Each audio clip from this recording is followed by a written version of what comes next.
Autre sujet qui polarise l'attention est l'éventualité d'une crue printanière dans la région.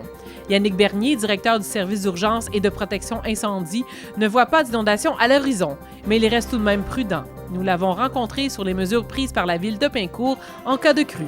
La ville de Pincourt, on suit attentivement le niveau d'eau, surtout de la rivière des Outaouais. Vous comprenez qu'on est vraiment entre deux cours d'eau, le lac Saint-Louis, fleuve Saint-Laurent et la rivière des Outaouais. On est à la fin de la rivière des Outaouais. Présentement, on a une augmentation des débits d'eau, une augmentation du niveau due à la pluie que nous avons reçue dimanche. Donc, la pluie de dimanche qui est arrivée dans l'Outaouais arrive ici.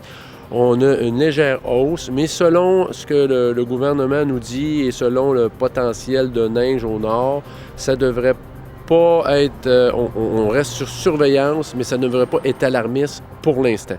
Bien entendu, comme je vous dis, on ne sait pas ce que Mère Nature nous réserve. Fait que nous, en tant que gestionnaire en sécurité civile pour la ville, nous devons quand même se préparer à l'éventualité qui est notre rôle dans la communauté.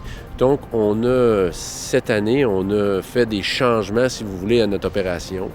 On a acquis, du département de sécurité civile, on a acquis d'autres équipements. Je vous donne un exemple.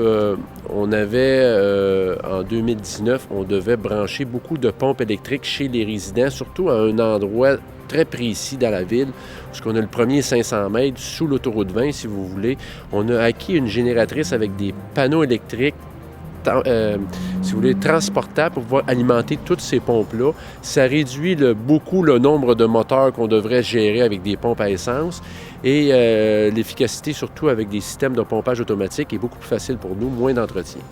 Vous allez voir derrière moi aussi, on a acquis dernièrement d'urgence, juste avant l'arrivée de la COVID-19, on a acquis une ensacheuse qui vient directement des États-Unis via un distributeur québécois.